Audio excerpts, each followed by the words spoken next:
चलने के लिए उसके साथ प्रकट हो।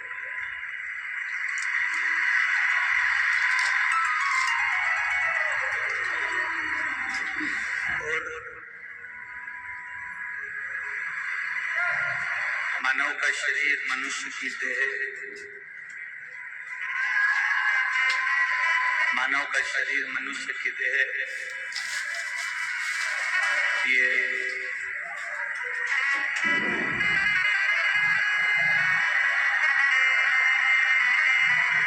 केवल भगवान देवादिदेव महादेव एक केवल मनुष्य के साथ या मानव के साथ नहीं, शिव महापुराण की कथा कहती है कि मेरे देवादिदेव महादेव सबके साथ।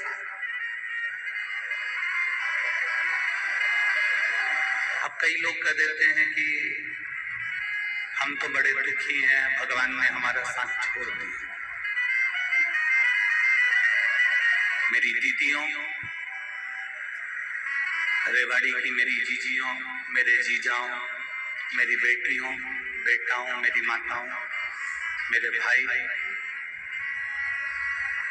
एक स्मरण अपने भीतर रखिएगा।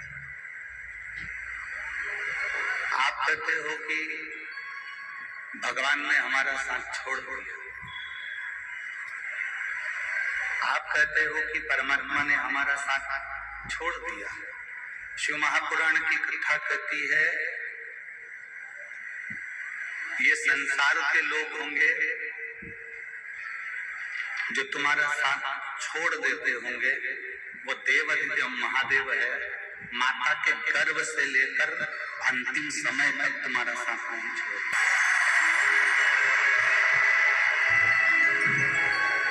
और एक बात और अच्छे से अपने भीतर उतार कर रखना, लोग कहते हैं कि ये मरने के बाद नरक जाएगा या स्वर्ग जाएगा, ये दुनिया के लोग बात करते हैं।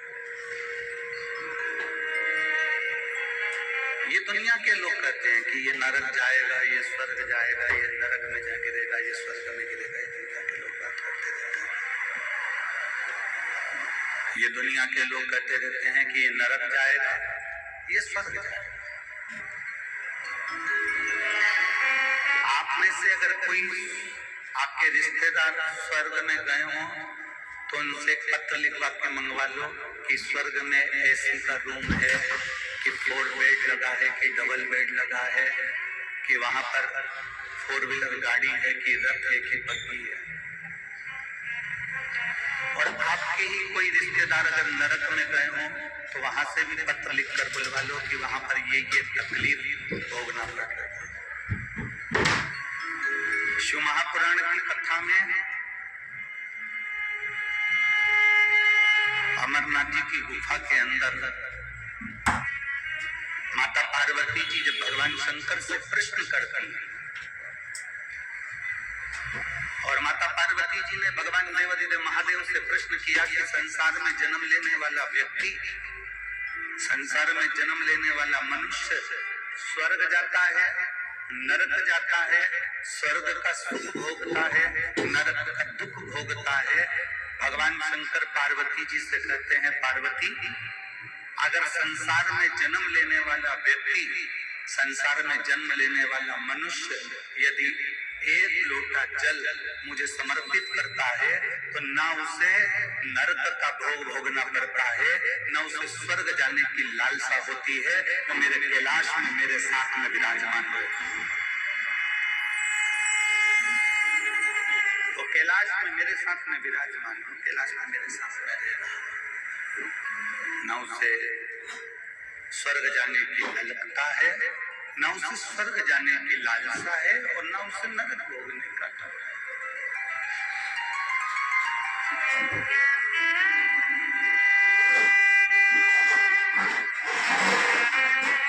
कई लोग कह देते हैं, कोई अगर पूजन कर रहा है ना, कोई थोड़ी सी पूजन कर रहा है और पूजन में बच्चे ने गलती कर दी,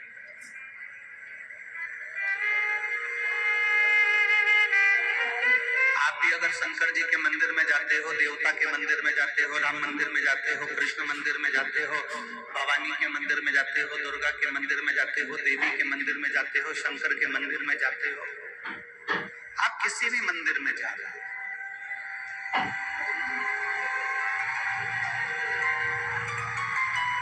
आप किसी भी मंदिर के अंदर प्रवेश कर रहे हो, आप किसी भी मंदिर के अंदर जा रहे हो, छोटे छोटे बच्चे उस मंदिर में दर्शन करने आ रहे हैं, छोटे छोटे बच्चे उस मंदिर में पूजन करने आ रहे हैं। बोलो, आप लोगों ने दर्शन करे ऐसा कि छोटे छोटे बच्चे आपके आसपास में जो शिवालय हैं, देवालय हैं, शंकर के मंदिर हैं, भगवान शिव के जो मंदिर है, वहां छोटे छोटे बच्चों का आपने दर्शन किया हो, वो भगवान का पूजन कर रहे हैं। हाथ से जल चढ़ाते चढ़ाते अगर लोटा नीचे गिर गया,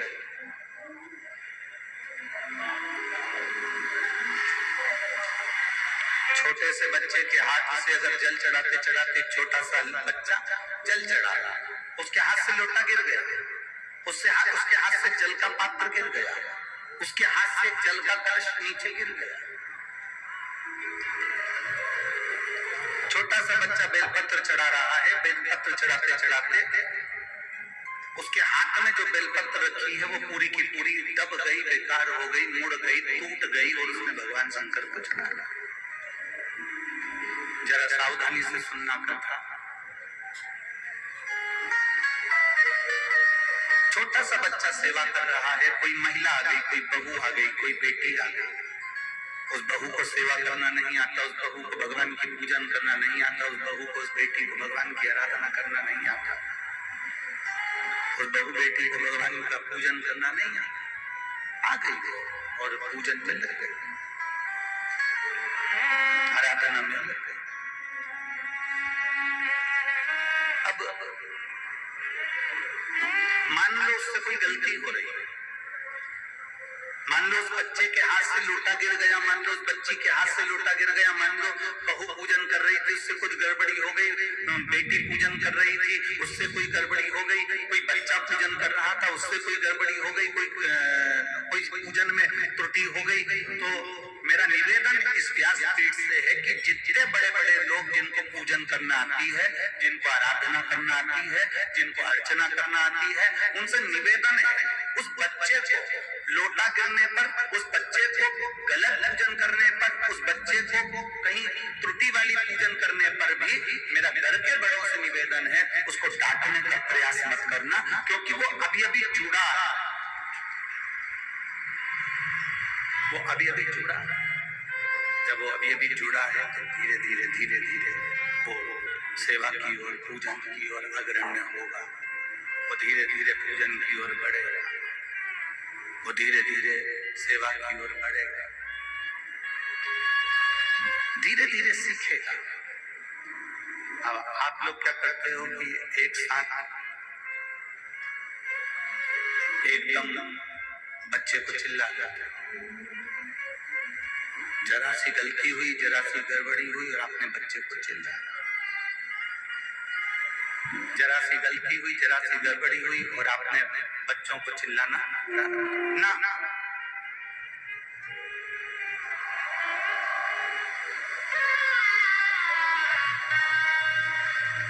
हम आपसे पूछे एक बात, उत्तर दोगे रेवाड़ी वाली? अरे बोलो तो जम के। गलती भगवान करता है कि इंसान करता है? जम के बोलो जरा। इंसान करता है। गलती भगवान नहीं करता, गलती इंसान करता है।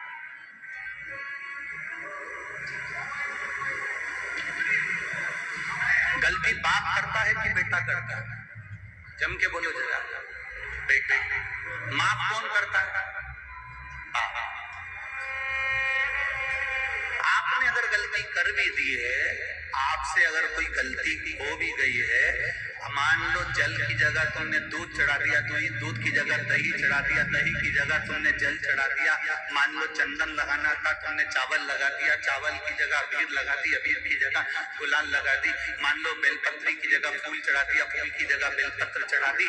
तो ये चिंता मत करना कि मुझसे कोई गलती हो गई। याद रखना वो तुम्हारा बाप है और बाप अपने बच्चों की गलतियों, पिता अपने बच्चों की गलतियों को माफ करता चले जाता है। बाप अपने बच्चों की गलतियों को माफ करने की उसकी आदत बनी। वो तो केवल इतना कहता है कि तुम कैसे भी आओ मेरे करीब, कैसे भी आओ।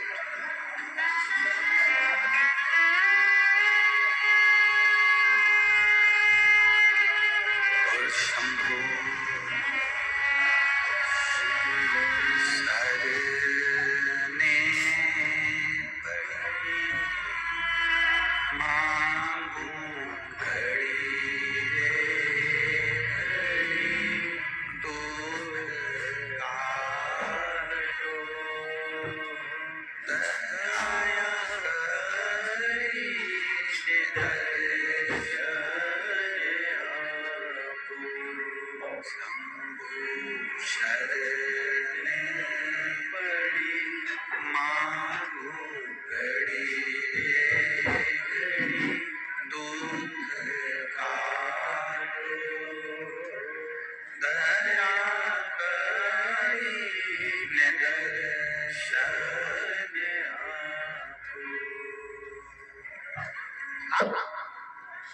उसकी शरण में चाहिए, आप उसके चरणों में पहुंचे, आप उससे विनय करने पहुंचे, आप उससे निवेदन करने पहुंचे। और जब आप उसकी शरण में जाओगे, उसके चरणों में निवेदन करने पहुंचोगे, तब आप स्वयं वो आपको माफ करता चला जाएगा। स्वयं आप भगवान नहीं हैं, आप इंसान, और गलती इंसान से होती है।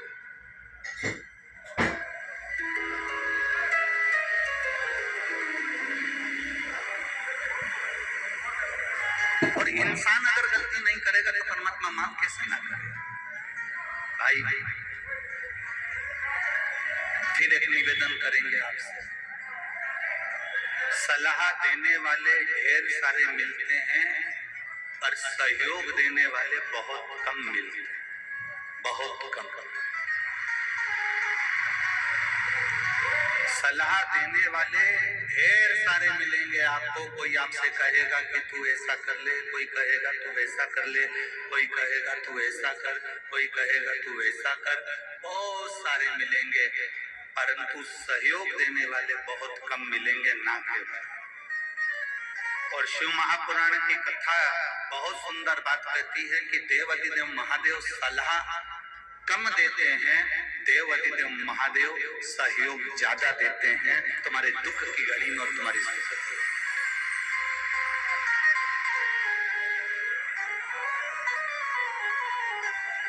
वो सहयोग ज्यादा देते हैं, वो सहयोग ज्यादा प्रदान करते हैं।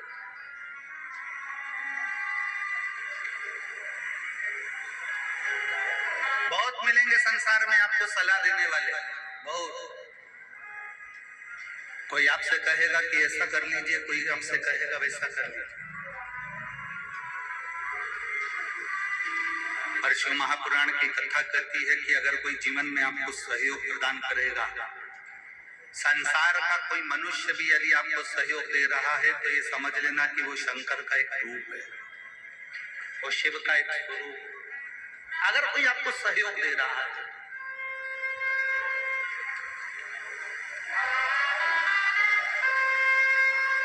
बहुत मिलेंगे।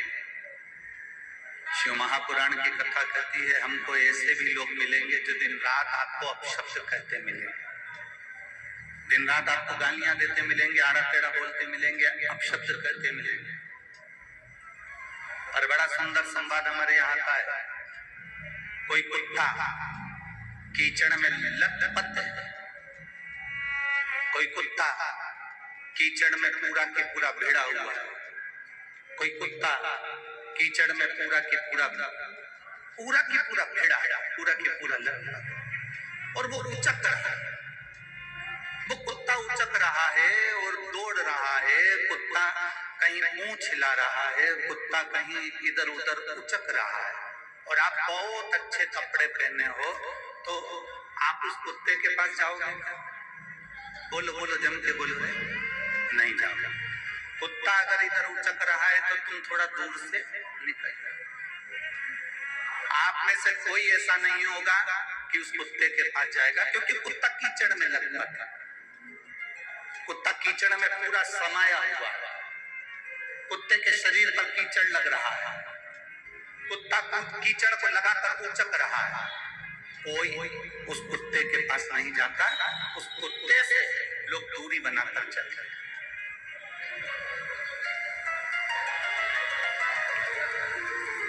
टीवी पर उस कुत्ते से लोग दूरी बनाकर चल रहे हैं। कोई कुत्ते के पास नहीं जाता।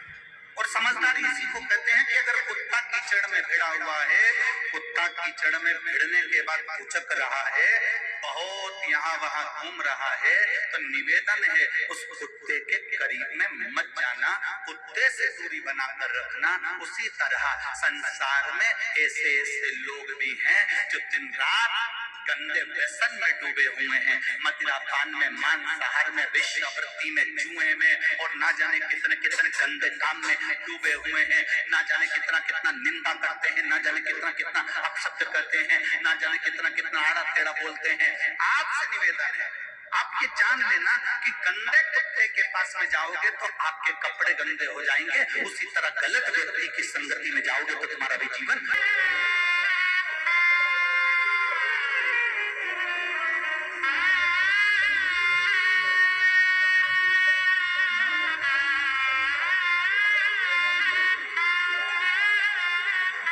आज हमारे सुनील जी, जजमान जी की धर्म पत्नी श्रीमती मंजू जी यादव जी बता रही थी, गुरुदेव हमारी बेटी बोल रही थी कि मम्मी ना जाने कितने भाग्य प्रबल हुए होंगे जो शिव महापुराण की कथा अपने यहाँ हो रही है और गुरुजी अपने घर पे ठहरे हुए हैं और भोलेनाथ जी की सेवा घर पर चल रही है। तो मंजू जी बता रही थी कि बेटी कह रही थी कि गुरुजी जब तक घर में हैं मम्मी, तब तक प्रयास करना कि चाहे भोजन प्रसादी हो, चाहे जल प्रसादी हो, चाहे गाय का दूध प्रसादी हो, भोलेनाथ जी की पूजन की सामग्री हो, प्रयास करना मम्मी कि आप, हम और घर के लोग गुरुजी को वो प्रसाद पवा सके, वो प्रसाद दे सके। ये संस्कार, ये संस्कार है, इसको कहते संस्कार।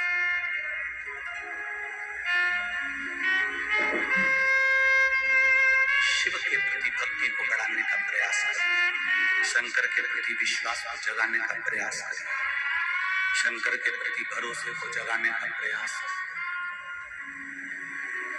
गंदा बोलने वालों से दूरी बनाकर रखो, गंदे काम करने वालों से दूरी बनाकर रखो, वरना गंदा बोलने वाला, गंदा काम करने वाला, गलत व्यवहार करने वाला, गलत व्यक्ति अच्छे व्यक्ति को फंसाकर चला जाता है और गंदा अपनी जगह। एक बड़ा सुंदर संवाद हमने पहले कथा में कहा, आप लोगों ने सुना होगा। एक कौवा दौड़ते दौड़ते उड़ते उड़ते मानसरोवर पर आ गया, जहां पर हंस बैठे हुए, जहां पर हंस और कौवा, हंसों के पास में आया और हंस बैठे हुए थे। जो कौवे को देखा हंसों ने, सारे हंसों ने कौवे से कहा कि तुम अपने अपने जाओ, अपने यहाँ से तुम जहां बैठते हो वहां जाइए। हंस कौवे को भगा रहे, कौवा नहीं जा रहा। कौवा नहीं गया तो हंस चले गए, केवल एक हंस बैठा रहा, और एक हंस बैठा था तो उसने कौवे से दोस्ती कर ली। अब कौवे और हंस की ऐसी दोस्ती हो गई कि कौवे को भूख लगने लगी, और भूख लगने लगी तो कौवा कहने लगा मुझे बहुत तेज भूख लग रही है, कुछ दे दो मुझे खाने के लिए, कुछ मुझे प्रदान करो खाने के लिए। तभी उसी समय पर, उसी पल, उसी घड़ी हंस गया, मोती चुग कर ले आया, कौवे को दिया, ले कौवा ये मोती ले, खा ले। कौवा कहने लगा आज तक मैंने जिंदगी में मोती नहीं खाया, मेरी तो चोंच टूट जाएगा, मैं मोती कैसे खा सकता? अभी तक मैंने कभी मोती नहीं खाया, अभी तक मैंने मोती का सेवन नहीं करा, अगर मैं खाऊंगा तो मेरी ये चोंच टूट जाएगी, अगर मैं खाऊंगा तो मेरी चोंच टूट जाएगी, मैं नहीं खाता। कौवे ने मना कर। अब कौवा भूखा रहने लगा, बहुत भूख से बिलखने लगा। भूख के कारण जब बिलख रहा था कौवा को कहने लगा हंस से, हंस अब तू मेरे साथ चल, मेरे यहाँ रहना तो एक दिन। हंस चले गया कौवे के साथ में। कौवा, हंस तो मानसरोवर पर रहता था, कौवा शमशान में बड़ के पेड़ के ऊपर रहता था। कौवा बैठ गया, हंस को भूख लगी। हंस ने कहा कौवे मुझे भूख लग रही है। कौवा कहता मैं अपनी लेकर आता हूँ। कौवा उड़ कर गया, मरा हुआ कुत्ता पड़ा था, उस कुत्ते का मांस उठाया कौवे ने, जाकर हंस को देने लगा। हंस कहता है मैं नहीं खाऊंगा, भले मर जाऊंगा पर ये गंदी चीज नहीं खाऊंगा। दोनों बात कर रहे थे और वो मांस का टुकड़ा नीचे गिर गया। नीचे गिरते ही एक राजकुमार बैठा था, उसके ऊपर मांस का टुकड़ा गिरा। राजकुमार को क्रोध आया, उसने धनुष उठाकर बाण छोड़ा।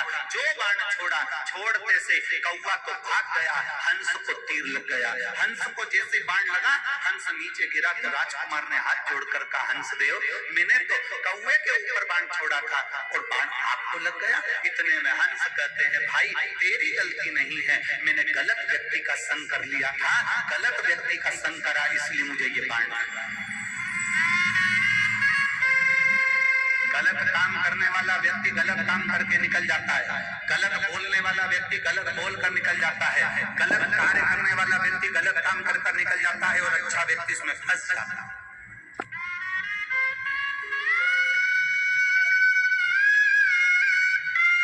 अच्छा व्यक्ति इसमें फंस रहा है।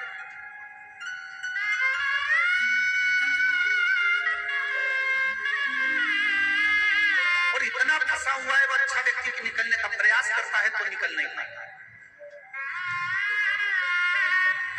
फिर निकल किम्मत बुरे कर्म कर बंदे वरना पछताएगा, भगवान की आंखों से तू बच नहीं पाएगा, तू बच नहीं पाएगा। अरे ओ अज्ञानी मत कर नादानी, अरे ओ अज्ञानी मत कर नादानी। तेरे कर्म का फल भी तू ही पाएगा, जैसा किया तूने तेरे आगे आएगा। मत बुरे कर्म कर बंदे वरना पछताएगा, भगवान की आंखों से तू बच नहीं पाएगा, तू बच नहीं पाएगा। अरे ओ अज्ञानी मत कर नादानी, अरे ओ अज्ञानी मत कर नादानी। अपने कर्म का भोग अपने को भोगना, कोई दूसरा नहीं भोगने वाला। किसी अच्छे की संगत करने का प्रयास करें।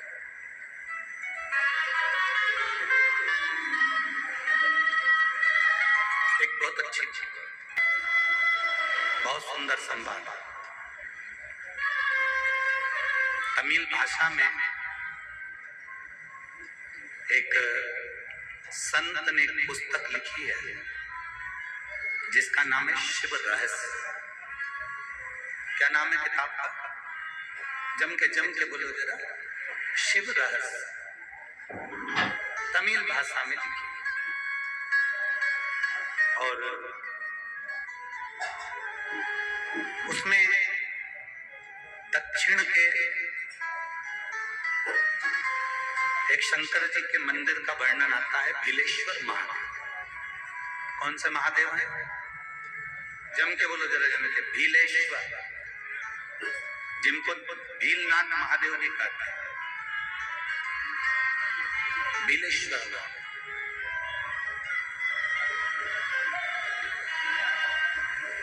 तमिल की उस पुस्तक में, शिव रहस्य में, उसका वर्णन लिखा है कि एक घने जंगल में एक शंकर जी का एक शिवालय, घने जंगल, घना जंगल है, और उन शिव जी का नाम है भीलेश्वर महादेव। बहुत घना जंगल। अब शिव महापुराण में एक बात आती है कि एकांतेश्वर महादेव, एकांतेश्वर महादेव मतलब जंगल के अंदर कहीं एकांत में कोई शंकर जी का मंदिर हो, वहां जाकर जल जरूर चढ़ाना चाहिए। आप लोगों ने सुना है ना?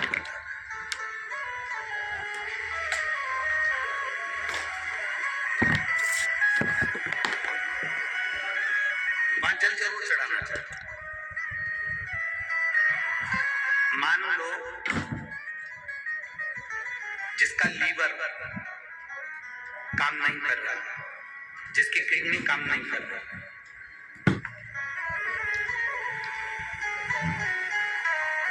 और डॉक्टर ने कह दिया कि इसका डायलिसिस चालू हो गया है या इसका डायलिसिस चल रहा है।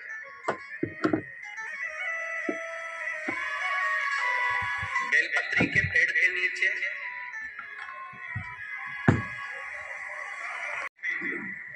गंगा जल रख लीजिए, एक कटोरी के अंदर, एक पात्र में गंगा जल, और उसमें 7 बेलपत्र उस गंगा जल के अंदर, ये जो बेलपत्र हैं, 7 बेलपत्र गंगा जल के अंदर, ये 2 पत्ती उस कटोरी के अंदर नहीं जाना चाहिए, बस उसमें से 1 पत्ती उस गंगा जल के अंदर जा जाए। बहुत सावधानी से सुनिएगा, 1 पत्ती उस गंगा जल के अंदर चली जाए। 7 बेलपत्र लेना है, एक एक बेलपत्र को इसी तरह से उसको रखना, और भगवान शिव के कुंडकेश्वर महादेव का स्मरण करिए और अवधूतेश्वर महादेव का स्मरण करिए। घी का एक दीप लगा लीजिए और देवाधिदेव महादेव से पंचाक्षर मंत्र हो तो नमः शिवाय, षडाक्षर मंत्र याद हो तो ओम नमः शिवाय या श्री शिवाय नमस्तुभ्यम का जाप कर कर उस जल को लेकर आ जाइए। बेलपत्री को उठाकर शंकर जी के मंदिर में चढ़ा दीजिए, और वो जल लेकर आने के बाद जिसका लीवर या किडनी या डायलिसिस चल रहा है, उसको थोड़ी थोड़ी मात्रा में वो जल दिन भर में कम से कम 5-6 बार में वो पानी पूरा खत्म कर दीजिए, जो जल आप लेकर। धीरे धीरे डायलिसिस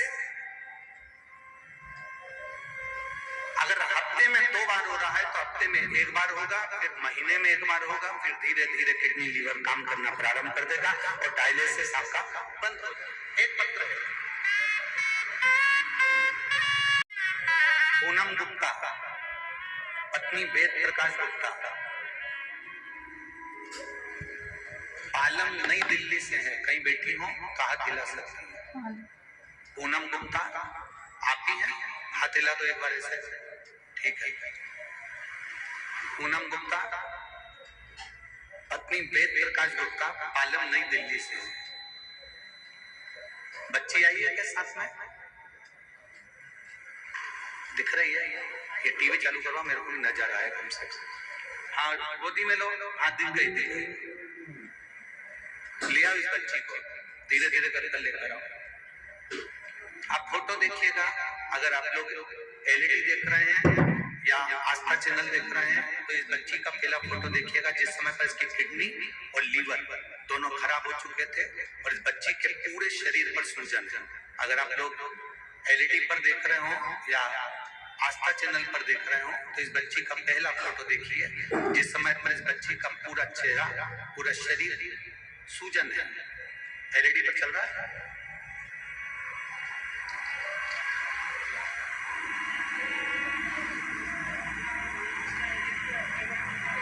अच्छा, एलईडी का केबल टूट गया, ठीक है। एलईडी वाले आप लोग जो आस्था चैनल पर देख रहे हैं या मोबाइल में देख रहे होंगे तो वो लोग देख सकते हैं। इस बच्ची का पूरा शरीर सूज चुका है क्योंकि इसका लीवर और इसका किडनी दोनों काम करना बंद कर दिया। जिस बच्ची को आप लोग देख रहे हैं अब पत्र है। मैं पूनम गुप्ता पत्नी वेद प्रकाश गुप्ता पालम नई दिल्ली से आई हूँ। मेरा मोबाइल नंबर ये है। मेरी बेटी का जन्म 2018 में हुआ। 2018 में इसका जन्म हुआ। 2 साल बाद 2020 से मेरी बेटी के शरीर पर सूजन आना प्रारंभ हुआ। दिल्ली के दीनदयाल हॉस्पिटल में लेकर गए, वहां उसकी सभी जांचें हुई। जांच में मालूम पड़ा कि बेटी की किडनी ने काम करना बंद कर दिया और किडनी काम कर नहीं रही है। उसके कारण बेटी का पूरा शरीर सूज रहा है और इसको डायलिसिस भी चालू करना पड़ेगा। दीनदयाल हॉस्पिटल हमने उसको दिखाया, फिर दूसरे हॉस्पिटल में दिखाया। दिल्ली के कलावती हॉस्पिटल में हम लोग उसको लेकर पहुंच गए। जब दिल्ली के कलावती हॉस्पिटल में लेकर पहुंचे तो डॉक्टरों ने कह दिया कि इसकी तो पूरी किडनी बेकार होती चली जा रही है। इलाज करवाते करवाते बेटी को 2020 में जब उसकी स्थिति ज्यादा गड़बड़ हो गई तो इलाज करवाते करवाते 3 साल निकल गए। 2023 आ गया।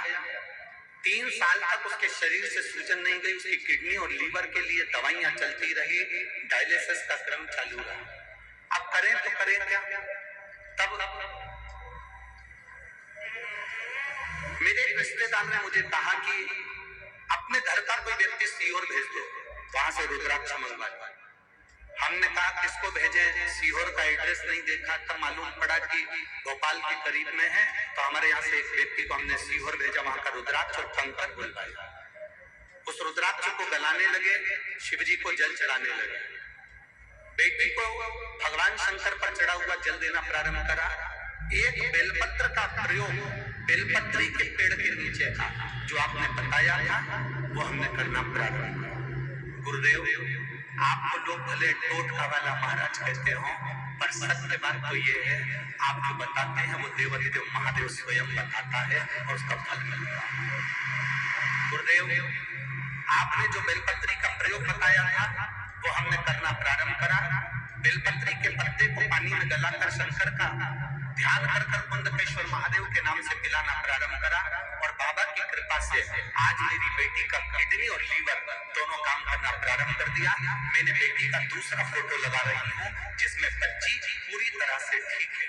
पहला फोटो देखिए जिसमें बच्ची के चेहरे पर किडनी और लीवर के कारण पूरी सूजन है, और दूसरा फोटो देखिए जिसमें बच्ची पूर्ण तरह से स्वस्थ हो चुकी है, जिसमें बच्ची का पूरा शरीर ठीक हो चुका है। जो लोग आस्था चैनल पर देख रहे होंगे, जो लोग एलईडी पर देख रहे होंगे, टीवी पर देख रहे होंगे, अब मेरी बच्ची पूर्ण तरह से स्वस्थ है। गुरुदेव, मैं श्री सुनील भैया को धन्यवाद देती हूँ कि हमारे को पंडाल में कथा सुनने का फल मिला। हमारा बहुत बहुत धन्यवाद सुनील जी, आपको बहुत बहुत धन्यवाद है। बाबा की बहुत कृपा। ये शिव तत्व है। और आखिरी में उन्होंने लिख दिया, अरे लुटा दिया भंडार काशी वाले ने, कर दिया माला काशी वाले। शिव तत्व है। शंभु हो गए। सफेद आंकड़े की जड़ का प्रयोग करना चाहिए। और जिसके घर में एक संतान हो चुकी है और दूसरी संतान नहीं हो रही है, 8 साल 10 साल 15 साल 20 साल 22 साल हो गए और दूसरी संतान का अगर सुख नहीं है, तो उसके लिए बेलपत्री के वृक्ष के नीचे का एक भाव बड़ा सुंदर कहा गया। किसी भी सोमवार से आप ये प्रयोग करना प्रारंभ कर। 11 रुद्र होते हैं, 11 रुद्र होते हैं। एक सोमवार को बेलपत्री के वृक्ष के नीचे जाइए और बेलपत्र के वृक्ष के नीचे जाकर एक एक रुद्र का स्मरण करना। क्या है? बेलपत्री के वृक्ष के नीचे जब आप जाएं तो बेलपत्र के वृक्ष के नीचे की ही मिट्टी का एक कुंड, आप लोग क्या कह सकते हैं, यहाँ पर हम क्या बोले उसको, जैसे मिट्टी का एक कटोरी बनाते हैं ना, क्या बोलते हैं उसको, कुंडी बना देते हैं मिट्टी की। बेलपत्री के वृक्ष के नीचे की ही मिट्टी, उसी मिट्टी का एक छोटा सा एक कुंडा बनाना उसको मिट्टी का। जितने लोग आस्था चैनल पर सुन रहे हैं, जितने लोग फेसबुक यूट्यूब पर श्रवण कर रहे हैं, बड़े ध्यान से सुनिएगा, सावधान। मिट्टी की कुंडी बनाई, उस कुंडी में जल समर्पित कर दिया और जल चढ़ाने के बाद में एक घी का दिया लगाकर वहीं पर थोड़ा सा मीठा, कुछ भी जो आपके पास में हो, घर में जो भी उस समय पर आपके साथ में हो, या तो दूध घर का मीठा हो, जैसे मावे का, खोए का हो या खीर हो, तो वहीं पर एक कटोरी में थोड़ा सा रख दीजिए और उस कुंडी में जो जल चढ़ाया गया है वहां पर उस बेलपत्री के वृक्ष के नीचे भगवान शंकर के 11 जो रुद्र हैं उसमें से एक एक रुद्र का आपको स्मरण करना। 11 रुद्र का नाम क्या है? तो पहले नंबर पर आता है कपाली, दूसरे नंबर पर आता है पिंड, तीसरे नंबर पर आता है भीम, चौथे नंबर पर आता है विरूपाक्ष, पांचवें नंबर पर आता है बिलोही, छठे नंबर पर आता है शास्त्र,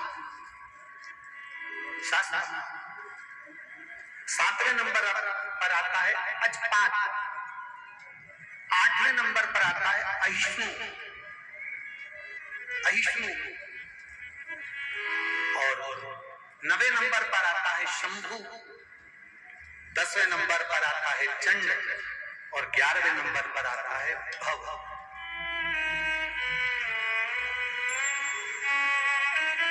अगर अभी आप लोग नहीं लिख पाए हैं तो बाद में मोबाइल पर से कथा को पीछे खींचना, फिर उसमें से धीरे धीरे इसको लिखना। एक रुद्र के नाम से एक कुंड का निर्माण करा, पूजन करी, घी का दिया लगाया, वहां जो मीठा रखा है उसको लिया, कुंड में से थोड़ा सा जल लिया, बेलपत्री के पेड़ के नीचे आचमन किया, जो मीठा रखा है वो ले जाकर रात्रि के समय पर सोने से पहले पति पत्नी उसको पाए और साथ रहे।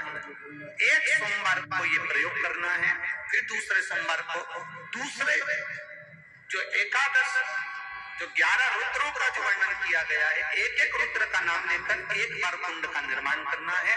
दूसरे सोमवार को, जैसे एक बार आपने अगर कपाली नाम से पूजन करी, दूसरे नंबर पे पिंडल नाम से पूजन करी, तीसरे नंबर पर भीम नाम से, फिर आप विरूपाक्ष नाम से, ऐसे एक एक सोमवार करना है, 11 सोमवार। और 11 सोमवार जैसे तुम्हारे पूर्ण होंगे, भले 10 साल हो गए हो चाहे 15 साल हो गए हो, गर्भ जरूर घेरेगा और संतान की प्राप्ति जरूर।